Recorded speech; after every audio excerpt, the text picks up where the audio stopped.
planned massacre, Payton Gendron drove more than 200 miles to that black community wearing body armor and live streaming the attack. In a brief statement, he apologized. Payton Gendron, the gunman responsible for the 2022 racially motivated mass shooting in Buffalo, New York, was sentenced to life in prison without the possibility of parole in a courtroom filled with victims' families and community members. A self-proclaimed white supremacist, Gendron had carried out a meticulously planned attack that claimed the lives of 10 black individuals. His sentencing marked the end of a trial that laid bare his extremist beliefs and deliberate actions. Throughout the proceedings, Gendron remained largely emotionless, his apparent lack of remorse underscoring the cold, calculated nature of his crimes. When addressed by the families of his victims during the sentencing, he offered a brief apology, an act many perceived as insincere and devoid of genuine regret.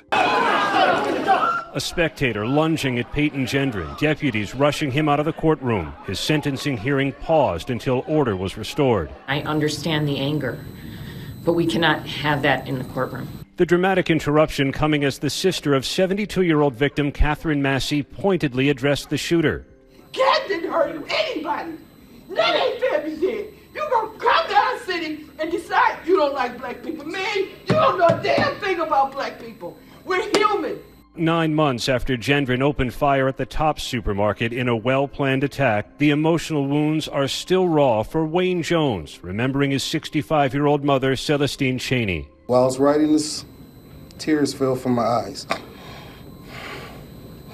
Thinking about what a beautiful person you took. And with Gendron watching passively in an orange jumpsuit, the widow of top security guard, 55-year-old Aaron Salter, who was hailed a hero for facing down the shooter, explaining why she wore red and black. Red for the blood that he shed for his family and for his community. And black because we are still grieving. The atmosphere in the courtroom was charged with emotion, reaching a peak when a victim's family member attempted to lunge at Gendron during their impact statement. Although the situation was swiftly brought under control, it highlighted the profound grief and fury caused by his actions. Gendron's unwavering commitment to racist ideologies, reflected in both his manifesto and the nature of the attack, served as a chilling reminder of the persistent danger of white supremacy. While his sentencing represented a notable step in confronting racial violence for the grieving families, it offered only a partial sense of justice for a loss that can never truly be healed. I'm very sorry for stealing the lives of your loved ones. I cannot express how much I regret all the decisions I made leading up to my actions on May 14th. I did a terrible thing that day. I shot and killed people because they were black. Looking back now, I can't believe I actually did it. As Gendron begins serving his life sentence, he is expected to face significant challenges as a high-profile inmate with a record of racially motivated violence. For the families of the victims, his imprisonment offers a chance for reflection and the beginning of healing, though it can never reverse the harm done. His case, like others rooted in racial hatred, stands as a stark reminder of the urgent need to confront the systemic foundations of white supremacy and bigotry in society. Beyond serving as punishment, Gendron's life sentence symbolizes the justice system's resolve to hold perpetrators of hate-fueled terror fully accountable. Benton Beyer. This Robbinsdale family from Robbinsdale, and he harassed this Cold Spring family. He also caused this truck to crash into their home. Benton Beyer, a self-proclaimed white supremacist, drew national attention for his involvement in a racially motivated act of violence that led to a life sentence in prison. He was convicted of a vicious assault that left a black man critically injured, an attack prosecutors argued was driven by blatant racial hatred. Throughout the trial, Beyer displayed little remorse and continued to express his white nationalist views. When the judge delivered the life sentence, he remained expressionless, his stoic demeanor standing in stark contrast to the emotional testimonies from the victim's family. His apparent lack of regret highlighted the intensity of the extremist ideology that fueled his actions. You did not destroy your home. You destroyed a family. The sentencing hearing offered a stark portrayal of the profound impact of Beyer's actions. The victim's family spoke of the trauma, pain, and lasting fear caused by the assault, stressing that it was more than a physical attack. It was a deliberate attempt to dehumanize and intimidate based on race. Despite the emotional and powerful testimonies, Beyer remained silent and indifferent, refusing to take responsibility. His unyielding attitude underscored the deep-rooted hatred that drove his actions and served as a sobering reminder of the persistent reality of racial violence in today's society. The house I once called home now resembles the shell of a life that once was, and a family that's forever changed.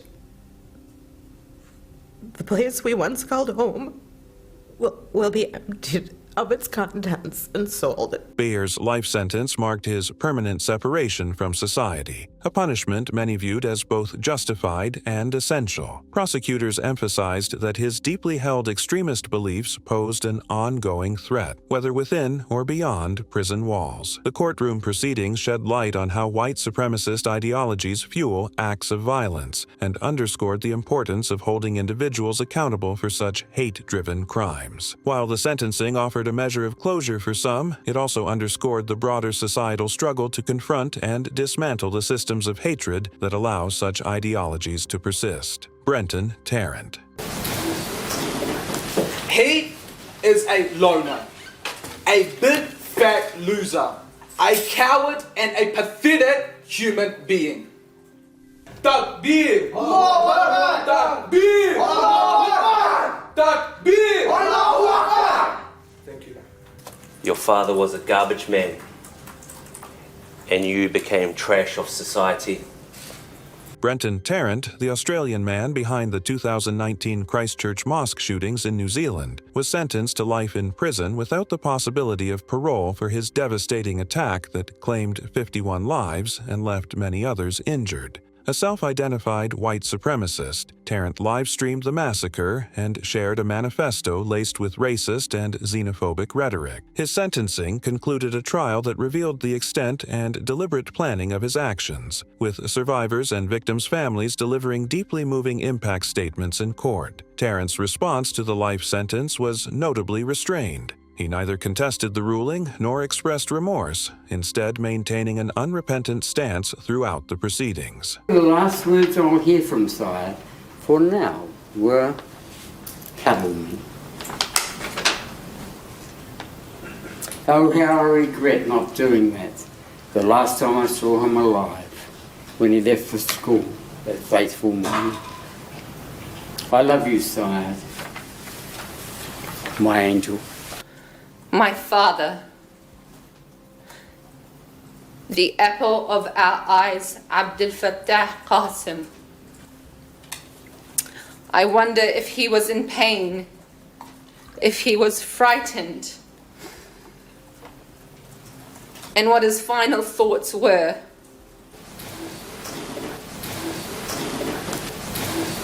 During the sentencing hearing, Tarrant's absence of remorse sharply contrasted with the deeply emotional testimonies of survivors and victims' families. Many spoke of the heartbreaking loss of loved ones and the enduring physical and emotional scars left by the attack. His extremist beliefs and violent actions were condemned as a profound violation of human dignity, turning the courtroom into a place of both shared mourning and strength. In delivering the sentence, the judge stressed that the sheer brutality and premeditated nature of Tarrant's crimes demanded the most severe punishment available under New Zealand law. Tarrant's sentence of life without parole guaranteed that he would remain in permanent isolation, preventing him from spreading or promoting his extremist ideology any further. For many, the verdict represented a stand against white supremacy and reaffirmed New Zealand's dedication to safeguarding its diverse population. Yet, the case also highlighted the ongoing threat of radicalization, especially in the digital era. Though Tarrant will never be released,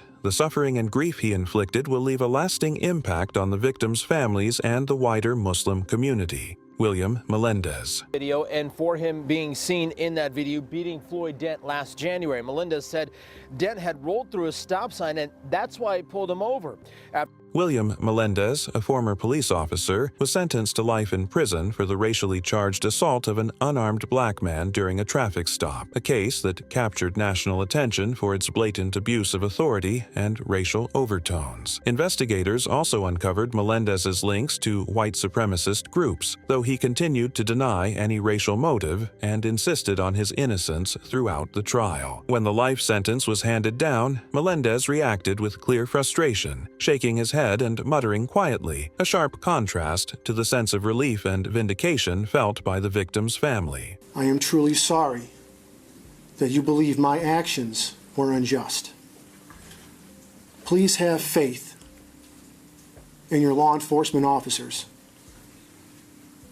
for many of them would risk their life for yours. Prosecutors presented compelling evidence that connected Melendez's actions to a broader pattern of racially motivated behavior. The victim's testimony, along with disturbing video footage of the assault, revealed the brutal nature of the incident in stark detail. The courtroom was moved by powerful accounts describing the enduring physical and emotional trauma caused by Melendez's actions. Yet, despite the overwhelming evidence and heartfelt testimonies, Melendez remained defiant, refusing to recognize the racial motivations behind his crime or offer any sincere expression of remorse. The life sentence delivered a strong message against racially motivated police violence and the systemic racism it so often reflects. For the victim and their family, the verdict provided a sense of justice, even though the trauma of the assault can never be completely undone. Melendez's case emerged as a rallying cry for activists demanding greater accountability in law enforcement and a broader confrontation with white supremacy embedded in powerful institutions. As Melendez begins his life sentence, his downfall serves as a clear warning to those who might misuse their authority to spread hatred and commit acts of violence. Jeremy Christian. And to Mr. Jeremy Christian, your mom should have swallowed you. You are a waste of breath. And when you die and go to hell, I hope you rot. See you there, bitch. No, hey. Go back to Tennessee, too. What do I tell you? Go back to Tennessee, too. You can. We don't want you here. Bye. Jeremy Christian, found guilty of the 2017 stabbings aboard a Portland train that left 2 men dead and another injured, was sentenced to life in prison without the possibility of parole. A self-proclaimed white supremacist, Christian had been verbally attacking 2 young women of color when 3 bystanders stepped in, leading to his deadly assault. Throughout the trial, Christian's frequent outbursts and complete lack of remorse stunned those in attendance as he used the courtroom to broadcast his hateful ideology. When the life sentence was delivered, he responded with a smirk and mocking behavior, underscoring his disdain for both his victims and the legal process. It's big bullshit. You ain't gonna be mayor either, bitch. You ain't gonna be mayor either, bitch. You fucking hoe. You fucking hoe. You fucked up my whole city. George Floyd. George Floyd! I should have killed you, bitch! I should have killed your bitch ass! Everybody knows you're alive! Everybody knows you're alive, huh? Why would you pop me? Quiet. Order in the court. He's gone. That's the stuff. Thank you, Miss Esther.